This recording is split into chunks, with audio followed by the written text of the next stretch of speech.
Convoco você que está com a sua Bíblia e agradecer a sua presença, todos que estão nos visitando, em Salmo 3, né? Não vamos usar capítulo, mas Salmo 3. E os seus versículos todos, os 8 versículos dele.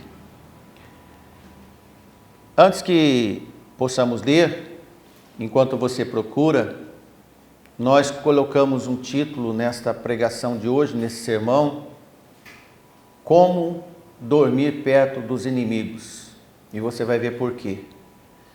Esse salmo é um salmo posterior de gratidão que Davi escreveu quando ele estava sendo perseguido pelo seu filho Absalão. Toda essa história é contada no livro de 2 Samuel. Se você abrir a sua Bíblia, desde o capítulo 14, 15, 16 e 17. Nós não vamos ler toda esta história, mas de uma forma bem resumida, Absalão, um dos filhos de Davi, ele quis usurpar o trono do pai, do rei Davi, e ele usou de alguns argumentos, artimanhas, foi sorrateiro. Ele começou a conquistar os homens de Israel e ele ia tendo algumas conversas amistosas com seu pai. Seu pai autorizou ele ficar em Jerusalém por 2 anos. Depois ele foi para Hebrom e chegou um tempo que foi anunciado e ele mandou tocar trombeta que ele estava reinando. Davi em Jerusalém, já sem forças, com poucos homens, teve que fugir de Jerusalém. Foi traído por alguns dos seus amigos, foi abandonado por muitos, ficou quase que só, e ele caminhou, fugiu do seu filho. Seu filho veio em Jerusalém, instalou um reinado sem autoridade de Deus, e o fim da história, nós sabemos que o Senhor agiu. Absalão morreu de uma forma acidental, pelo menos ele ficou enganchado, entalado num galho de forma acidental, andando no seu cavalo, e um dos homens generais fiéis de Davi acabou de fazer o serviço. Depois ainda Davi ficou muito triste de tudo isso. Foi quando o povo também ficou triste com Davi, porque ele ainda estava pensando no seu filho. E ele amava seu filho. Imagine um pai que ama seu filho, sua filha, ser traído por ele, enganado. Então a história é essa. Num certo tempo depois, Davi compôs este salmo. Nesse salmo não é declarado este fato, mas no salmo apresenta todos os conteúdos que nós vamos comentar para você hoje, de como se comporta um homem de Deus. Amém? Renan, dá uma olhada lá na porta para nós, vê quem quer entrar e coloque algum banco disponível. Amém. Obrigado. Isso. Muito obrigado, irmão. Obrigado pela presença, nos visita. Que Deus abençoe vocês. Nós vamos para a leitura do Salmo 3. Pode ser? Leitura. Assim está escrito: Senhor, como se têm multiplicado os meus adversários, são muitos os que se levantam contra mim, muitos dizem da minha alma, não há salvação para ele em Deus. Porém tu, Senhor, és um escudo para mim, a minha glória e o que exalta a minha cabeça. Com a minha voz clamei ao Senhor e ouviu-me desde o seu santo monte.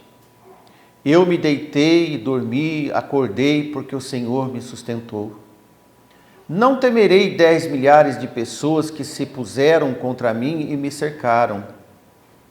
Levanta-te, Senhor, salva-me, Deus meu, pois feriste a todos os meus inimigos nos queixos, quebrastes os dentes dos ímpios.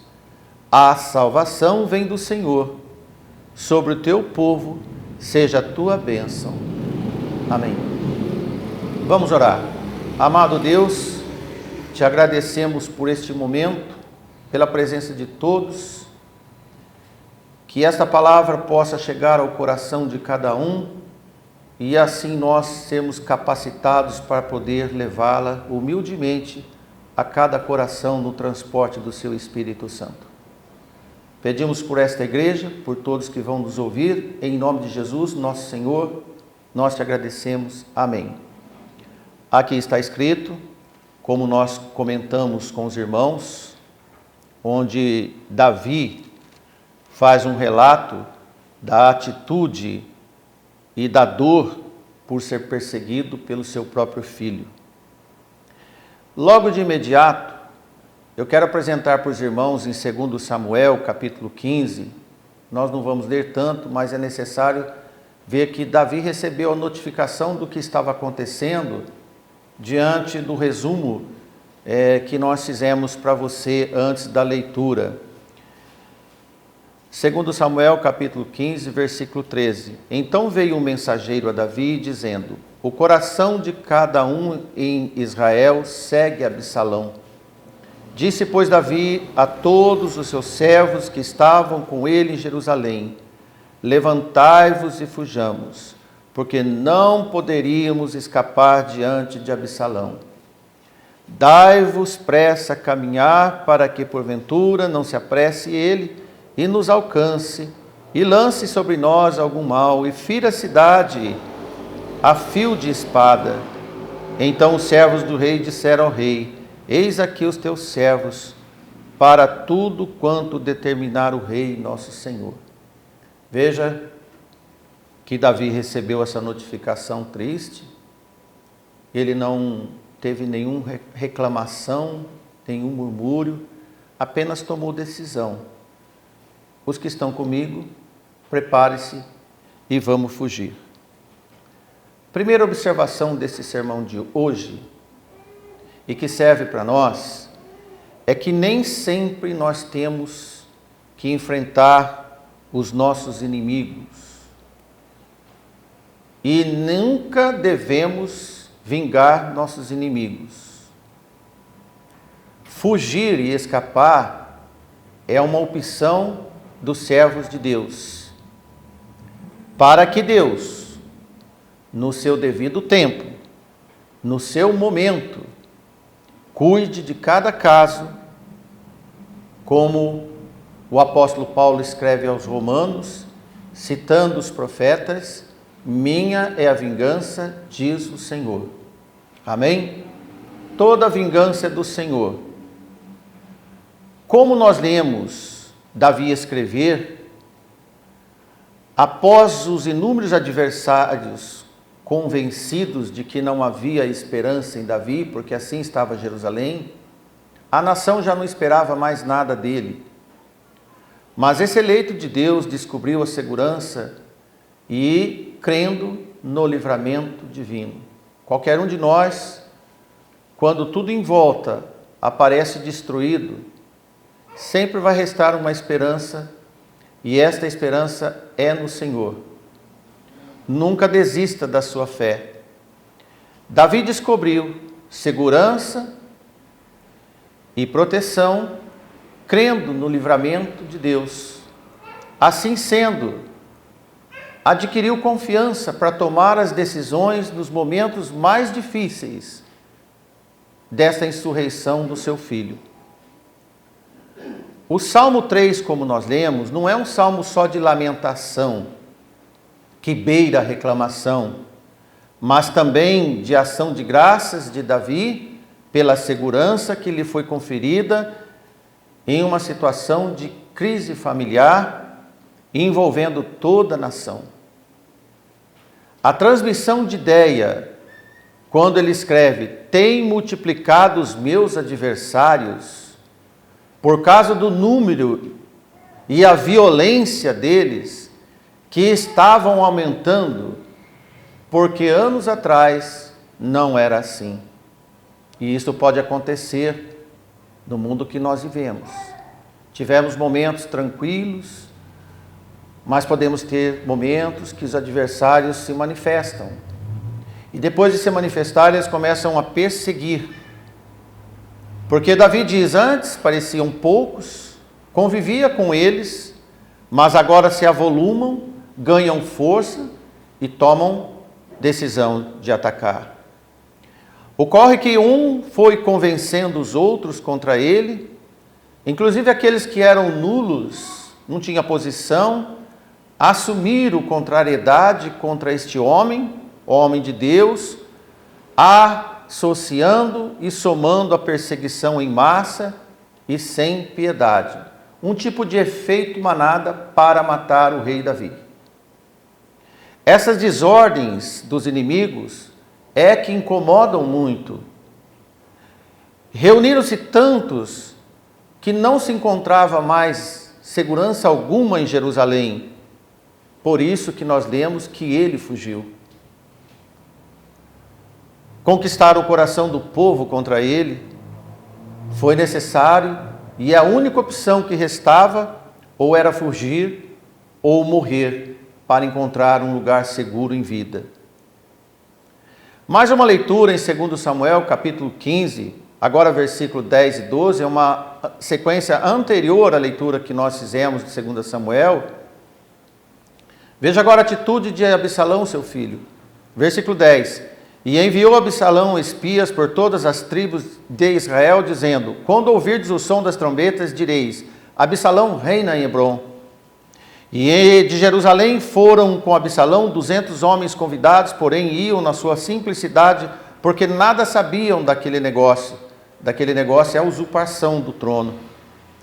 Também Absalão mandou vir Aitofel, o gilonita, do conselho de Davi, à sua cidade de Giló, e estando ele oferecendo os seus sacrifícios, e a conjuração se fortificava, e vinha o povo e ia crescendo com Absalão. Então, o que nós acabamos de passar para você, os fatos são esses. Agora nós vemos um nome diferente de um homem chamado Aitofel, que era um dos homens de Davi, que abandonou Davi e foi fazer parte da conjuração de Absalão. Mas no meio de toda essa perseguição, Davi segue sempre o método certo, sem desistir, isto é, sem perder a fé. Recorre a Deus, o único ajudador possível no dia da angústia, o único forte ajudador. Se você, meu irmão, anda angustiado, inseguro, amedrontado, sem solução, antes de qualquer decisão, assegure-se na sua fé, no seu clamor, que o Senhor é o seu ajudador e ponto final. Creia, entregue, porque Davi, ao subir no Monte das Oliveiras, na sua fuga, com a cabeça coberta e os pés descalços, maltrapilho, ele chorou e orou. Chorou e orou e creu. E Deus ouviu, como ele escreveu, da sua santa habitação. Não há um rogo de coração quebrantado que Deus não ouve. E embora o Salmo não explica o caso dessa conspiração do seu filho, ele é aceito como uma gratidão pública da mão livradora de Deus. Os crentes precisam assimilar que neste mundo não existe amigos fiéis até a morte. Aqueles amigos, no que custe o que custar, todos eles têm seu limite de fidelidade. Porque o único que existiu entre nós não está mais entre nós. Apenas Jesus Cristo é o único e fiel amigo de todas as horas. Nunca troque seus melhores amigos, qualquer um que nós tivermos, pelo único amigo, Jesus. Todas as nossas relações neste mundo dependem do nosso amigo Jesus. Nunca troque coisas pela igreja do Senhor Jesus. Nunca ame mais que o Senhor, seus filhos e netos, mais que Jesus. Porque os nossos filhos, os nossos netos, podem nos abandonar por coisas pequenas. E aqui nós vemos um exemplo bíblico que não foi o único filho de Davi que fez isso. Mas Jesus nunca abandona, ainda que seja por grandes coisas. Coloque no seu coração, Jesus não me abandona em qualquer situação. Tiago, meio-irmão de Jesus, o evangelista, ele resumiu com propriedade a escolha feita por cada um de nós e as consequências. Em Tiago, capítulo 4, versículo 4, segunda parte e terceira do versículo, diz: não sabeis vós que a amizade do mundo é inimizade contra Deus? Portanto, qualquer que quiser ser amigo do mundo, constitui-se inimigo de Deus, disse Tiago. Como a maioria dos pais, Davi, homem de Deus, amou muito seu filho. Quem não é pai nem mãe ainda, entenda uma coisa: quando você tiver, ame muito seus filhos. Quem é pai e mãe aqui neste momento, como eu sou, nós devemos amar muito nossos filhos. O amor fraternal Deus estabeleceu sobre todos nós, mas o amor de Deus é sobre tudo e todos nós. Além do mais, o pai traído pelo filho que conspirou e quis matar o pai apenas por uma cobiça de trono, e que Deus tinha dado a Davi e nunca deu trono a Absalão. Nós nunca devemos querer nada por imposição do que Deus nunca nos deu. Contente-se sempre com a medida que Deus te dá, com a família que Ele te deu, com o serviço que Ele te deu. Então você nunca vai cobiçar o que é do seu próximo e nem o que é de algum familiar, pode ser de pai, mãe e irmão. Jesus sinaliza que os maiores traidores, os principais, sempre estão próximos, porque eles estão vendo o que acontece na sua vida. Como assim foi traído Davi por seu companheiro tão próximo, seu filho. E isso aconteceu com Jesus. Judas Iscariotes era considerado amigo de Jesus. Todos os discípulos consideravam um amigo. Em Mateus capítulo 26 e 23, Jesus disse: o que põe comigo a mão no prato, este há de me trair. Não há qualquer um que come na mesa conosco. Sempre são os nossos amigos. E Jesus disse: aquele que põe a mão no prato para comer comigo, é este que vai me trair. Jesus disse, no desenvolver desse texto em Mateus capítulo 26, se você for ler, que não foi bom Judas ter nascido, assim como também não foi bom Absalão ter nascido. Nada de bom se reserva para os traidores, sendo que é necessário o nascimento deles. Que não seja nenhum de nós, nesta vida, traidor em nada neste mundo, mas que possamos aprender a ser sempre fiéis. Porque nem todos os amigos traem, nem todos os filhos traem, nem todos os companheiros traem, mas entre os íntimos é que nascem os principais e implacáveis traidores e que se tornam inimigos. Nós nunca devemos nos preocupar, será quem é que vai me trair? Não precisamos de fazer isso. Nós não devemos estar desconfiando de ninguém. Será que alguém daqui vai me trair? Será que um filho ou um parente vai me trair? Na verdade, nós devemos ser crentes que Deus vai nos livrar de qualquer evento que aconteça. Amém? Por isso não devemos nos preocupar. Disse Jesus que haverá um tempo que a traição será corriqueira. E esse tempo parece que nós já estamos começando a visualizar. Mesmo assim, Deus não abandonará por nenhum deles, por mais que se avolumam, como aconteceu com Davi. Quanto mais traidores, mais o poder de Deus será manifestado entre os fiéis. Sempre assim. Quando os discípulos estavam encantados com a estrutura formidável no templo, é uma situação que aconteceu quando Jesus estava caminhando, chegando perto do templo, e é o segundo templo de Salomão, que não foi Salomão que construiu, foi reconstruído. E eles estavam chegando perto do templo, e os discípulos ficaram maravilhados e começaram a comentar com Jesus sobre a estrutura, sobre a beleza do templo. Mas Jesus não dá muita confiança para eles e muda de assunto. E aborda sobre a evitação de serem enganados. Jesus disse em Mateus 24:4, acautelai-vos para que ninguém vos engane. Da mesma forma que admirar a estrutura do templo era um grande engano, Jesus agora diz para eles, aproveitando, dizendo, acautelai-vos para que ninguém vos engane. Porque enganadores, traidores sempre estarão rodeando todos nós, sendo que Jesus não quer que sejamos enganados por nenhum deles.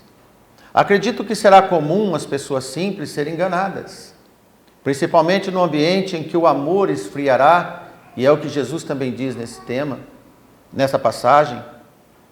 Não está difícil notar que nesses dias a temperatura e o afeto entre as pessoas, as famílias, já estão na temperatura das geladeiras. Justamente nesta fria temperatura ambiente, os enganadores conseguem lograr mais êxitos nos seus enganos, pois nesse ambiente frio, onde o amor esfria, é um ambiente propício para os enganadores se multiplicar. E Jesus disse, enganarão uns aos outros. Em Mateus capítulo 24, versículo 10 a 13, vamos da leitura. Neste tempo muitos serão escandalizados e trair-se uns aos outros, e uns aos outros se odiarão. E surgirão muitos falsos profetas e enganarão a muitos, e por se multiplicar a iniquidade, o amor de muitos esfriará. Mas aquele que perseverar até o fim será salvo. Não, irmãos, se nós não nos apegarmos a Deus e clamar pelo socorro da salvação e libertação contra as pessoas que não servem ao Senhor e não respeitam ao Senhor e não entendem a causa que Deus tem preparado para qualquer um de nós que está aqui, nada podemos fazer pessoalmente contra os homens maus. Nós não somos capazes de evitar o engano por nós mesmos. No versículo 2 nós lemos, muitos dizem da minha alma, não há salvação para ele em Deus. Jesus comentou no passado o que diziam dele naquele tempo. Quando uma multidão grita que não tem mais jeito e que a derrota é inevitável, quando os homens têm absoluta certeza de que não há um Deus Salvador, e o mundo está andando assim hoje, as pessoas não creem em Deus, não querem saber de Deus, não querem ouvir a palavra de Deus. Muitos dizem que Deus não existe e têm argumentos infindáveis para provar, segundo as suas estruturas, que Deus não existe. Sabe o que acontece? Neste momento, Deus mostra quem Ele é, para todos, e o que Ele pode fazer como Deus do impossível. Da nossa parte, nunca devemos perder a esperança. Amém? Porque Davi, quando for afastado do seu trono e da capital, Jerusalém, deu a entender que Deus não o protegera quando tinha todos os homens armados ao seu lado, muitos amigos ao seu redor, quando ele estava protegido em Jerusalém, na fortaleza da cidade, mas agora ele era um homem fugitivo e abandonado, fugindo quase sozinho, com poucos homens, e caçando lugar seguro entre covas e desertos para poder sobreviver. Como alguém pode dizer, Deus está com ele? Essa sombra de dúvida, se você não tiver fé, no momento que você está sendo perseguido, sofrendo por alguma causa na sua vida, algo inédito está acontecendo na sua vida e te faz sofrer e leva também junto o ambiente do desânimo, devemos tomar cuidado. Porque ninguém dos homens enxergou Deus em Davi. Ninguém enxergou. Alguns disseram para ele, estou com você, Davi, porque sou amigo seu e vou até a morte. Mas também não acreditavam em restabelecimento e outros o abandonaram. Agora uma pergunta. Quem é que acompanha uma pessoa que tem apenas fé e não tem mais nada na vida? É o que aconteceu com Davi. Muito menos havia razões que haveria ajudas milagrosas. Ninguém via por esse lado, a não ser Davi que confiava. Então você pode entender que, quando você se sente só, a fé é só entre você e Deus. Amém? Quando parecem tão completamente abandonados por Deus, os inimigos, os ex-amigos, ignoravam qualquer poder divino que pudesse vir salvar Davi. E sempre assim na nossa vida. Se você tem um alto cargo numa empresa, você tem muitas pessoas em volta. Se de repente você é demitido, a maioria some. Não foi diferente com Davi. Não é incomum, neste mundo, homens bons estarem em circunstâncias semelhantes de provação, quando parecem completamente abandonados por tudo e por todos. E aí, meus irmãos, no versículo 3 nós lemos Davi dizer, tu, porém, Senhor, és um escudo para mim, a minha glória, o que exalta a minha cabeça. O Senhor é que exalta a minha cabeça, não era a nação, não eram os que estavam em volta dele. Davi disse, Senhor, só tu pode levantar a minha cabeça, porque agora estou de cabeça baixa. É assim que se manifesta a fé nos dias difíceis. Senhor, me ajuda a levantar, eu estou destruído. Eu não tenho condição mais nem de levantar a cabeça mais e olhar para os meus ex-amigos, para os meus parceiros de serviço, para aqueles que tão bem conviviam comigo. Assim são os dias difíceis, porque na segurança que diante do caos você deve ter, que todos podem te abandonar, mas Deus nunca nos abandona. Amém? A declaração aqui tem a forma geral comum a todos os fiéis. Em qualquer perigo, é habitual confiar em quem pode nos livrar das forças maiores e insuportáveis que nós não conseguimos tirar. Deve ter comportamentos habituais em tempos de perigo. Comportamentos habituais é que você sempre tem o mesmo comportamento em qualquer circunstância em que você está. Isto é, pedir socorro a quem de fato pode te livrar do mal. E não é uma vez só na vida que nós temos dificuldades. Dificuldades sempre teremos. Provações, dias difíceis, sempre teremos. Então Davi diz, Senhor, exalta a minha cabeça. Foi a atitude de Davi. No versículo 4 diz, com a minha voz clamei ao Senhor, e ele ouviu desde o seu santo monte. Uma coisa que não faltou para Davi foi a voz do coração. E você presta atenção sobre essa questão da voz do coração. Ele disse: eu clamei ao Senhor. Irmãos, Davi não tinha mais nada, mas restava o clamor. Quando nós não temos mais nada com as nossas forças, ainda o nosso coração pode clamar por socorro. Então Davi, nesse momento de extrema aflição, quando os problemas se avolumavam, quando todos diziam não tem mais solução, é onde nós devemos centrar apenas em invocar o Senhor e o seu livramento. Por isso ele diz: com a minha voz, não é em silêncio. E Davi sentiu necessário expressar, manifestar publicamente a sua profunda angústia da alma em palavras. Assim foi Jesus no Getsêmani, quando ele clamou. Assim deve ser qualquer um de nós.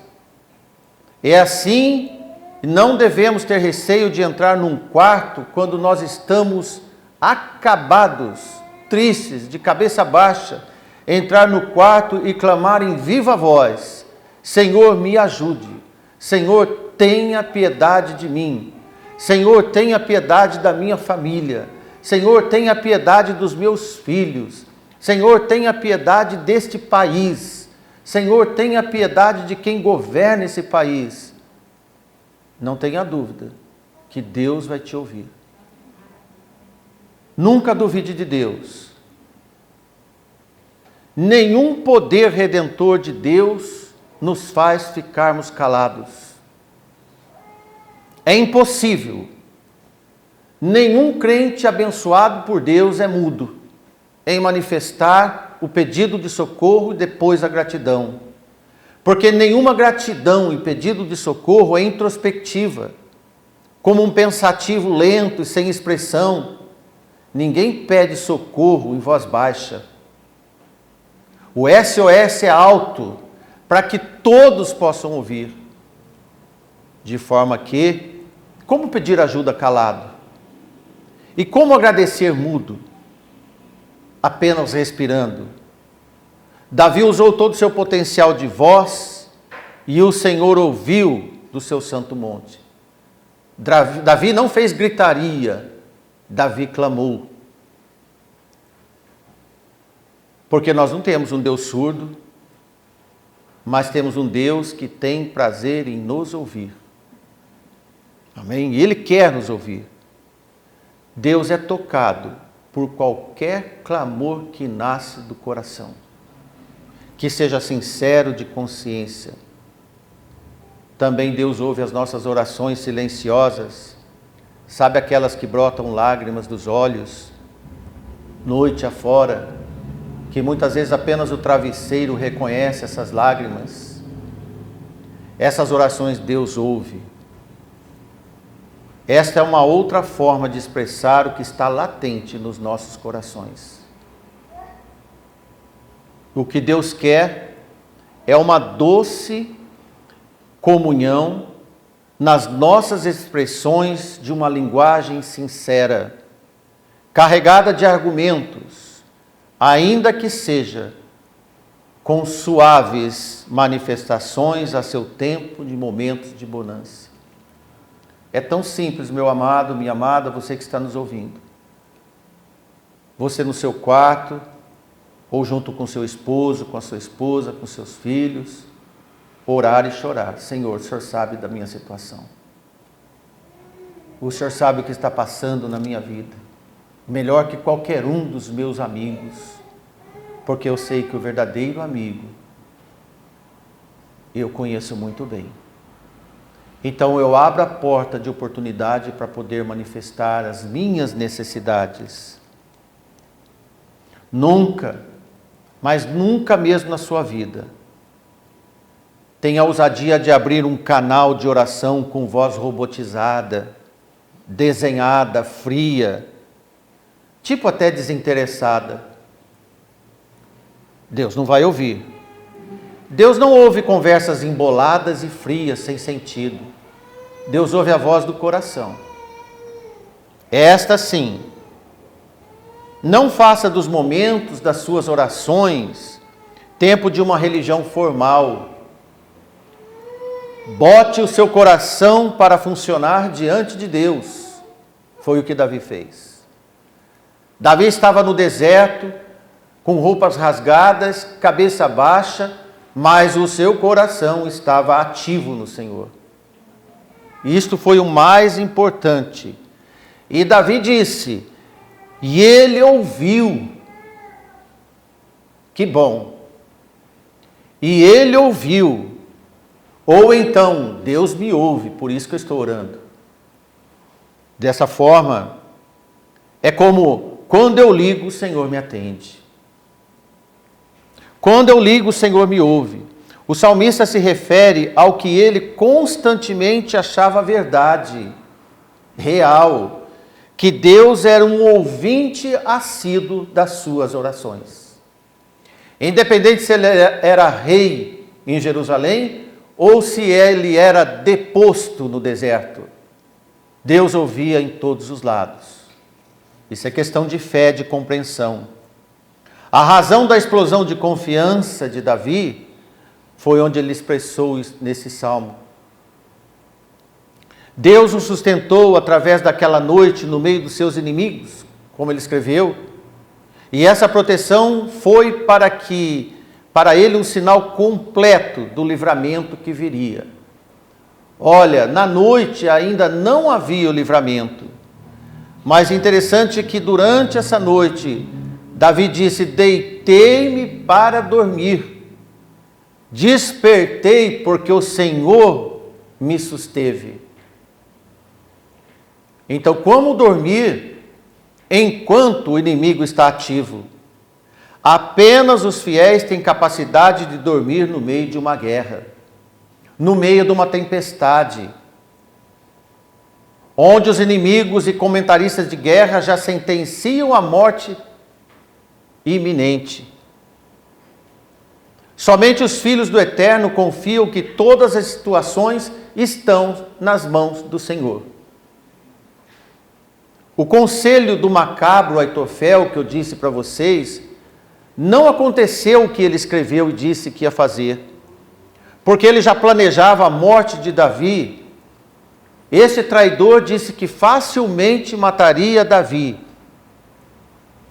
Veja em 2 Samuel capítulo 17, versículo 1 a 4. Veja a ousadia de um inimigo. Se você tem inimigos, olhe como eles escrevem sobre a inimizade que tem. Disse mais Aitofel a Absalão, como nós dissemos, o filho de traidor de Davi.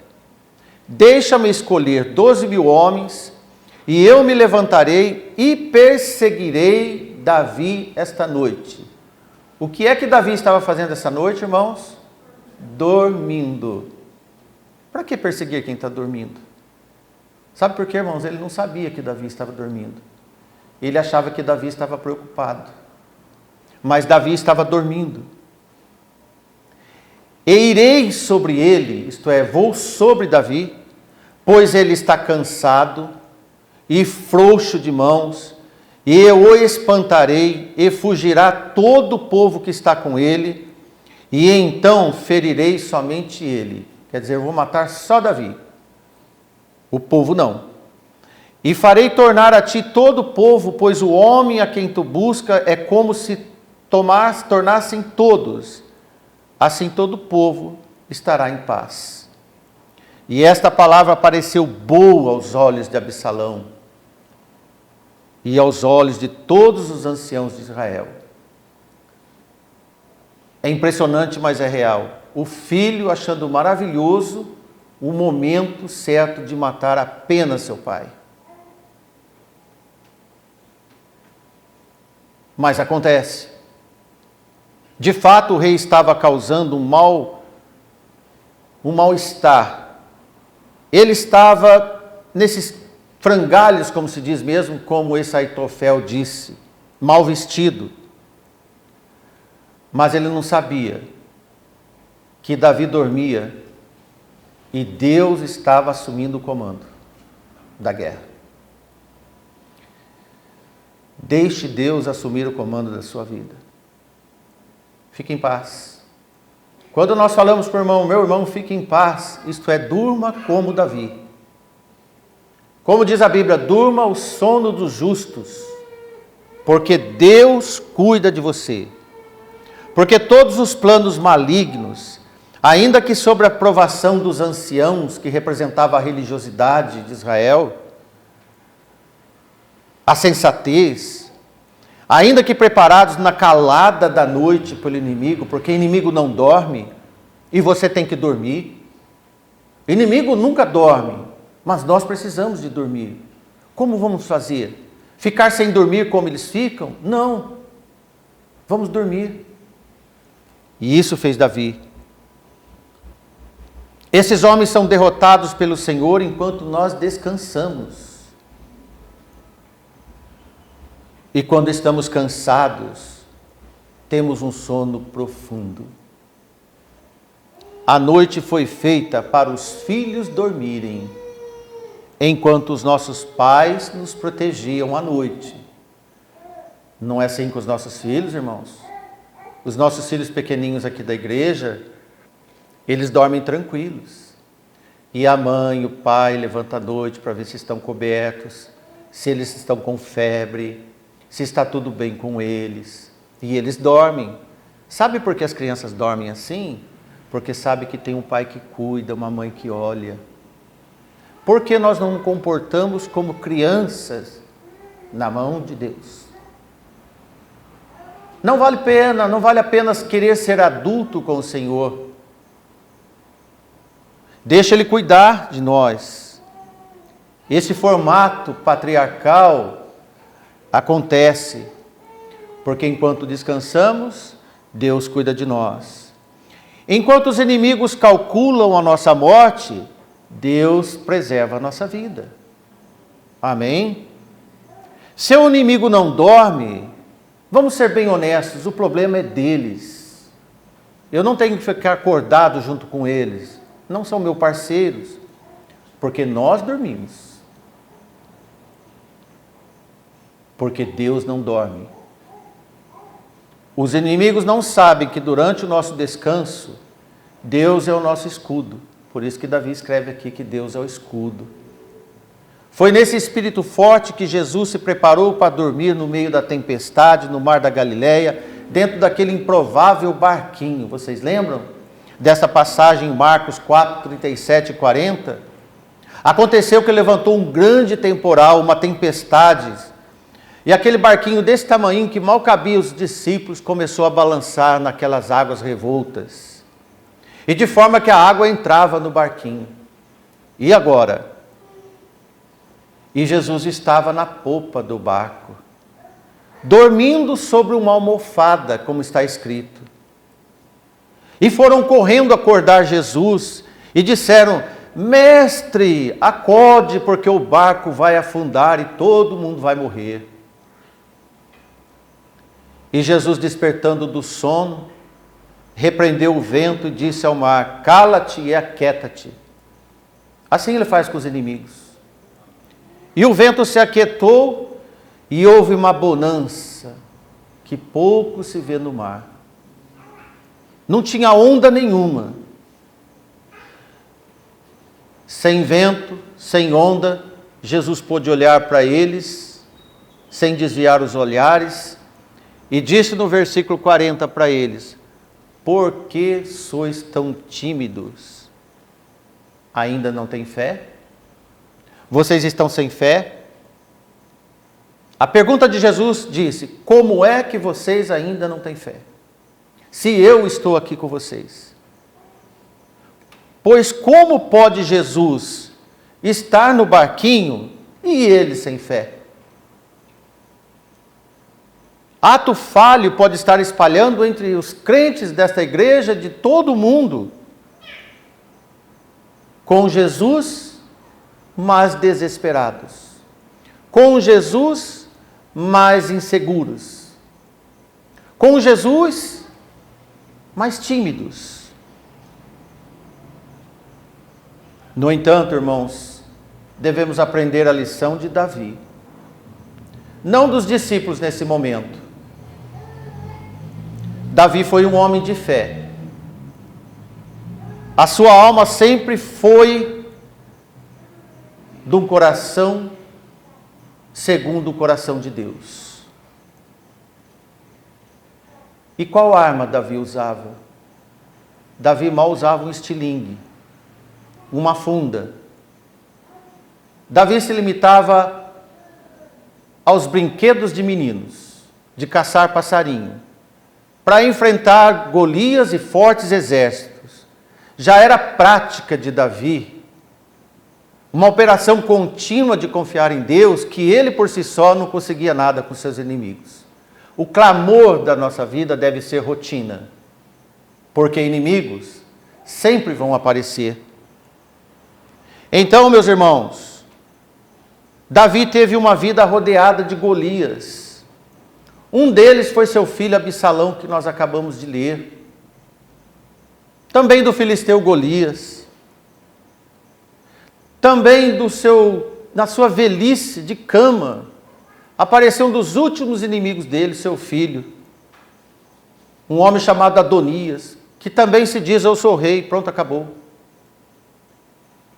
Querendo tomar o lugar de Salomão, que era o herdeiro que Deus tinha escolhido.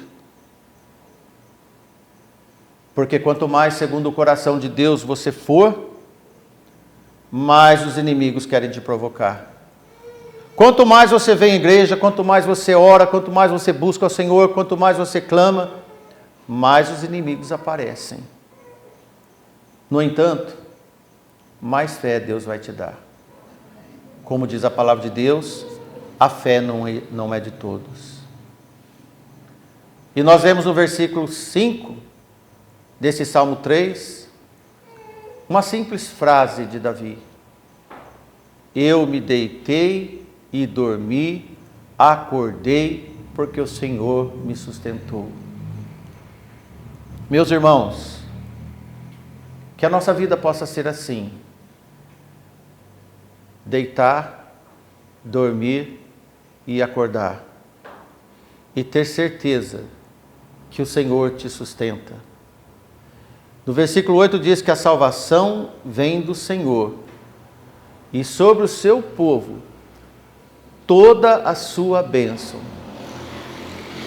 Você deita, dorme e acorda, e Deus te abençoa a sua vida.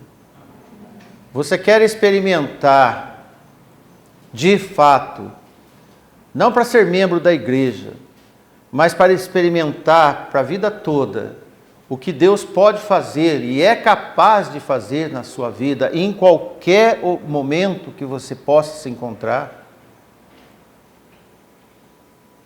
Clame ao Senhor, busque ao Senhor e entregue a Ele o comando da sua vida, da sua família e desta igreja dos seus 60 anos. Que Deus nos abençoe, que Deus nos dê a paz nos momentos das piores guerras e conflitos, tanto os conflitos dos homens, dos inimigos, quanto os conflitos internos. Deus cura tudo e Deus cura todos e abençoa a todos. Que Deus nos ajude. Boa noite a todos. Que a graça e a paz do Senhor possa estar vigorando sobre esta igreja, sobre o seu povo. Amém.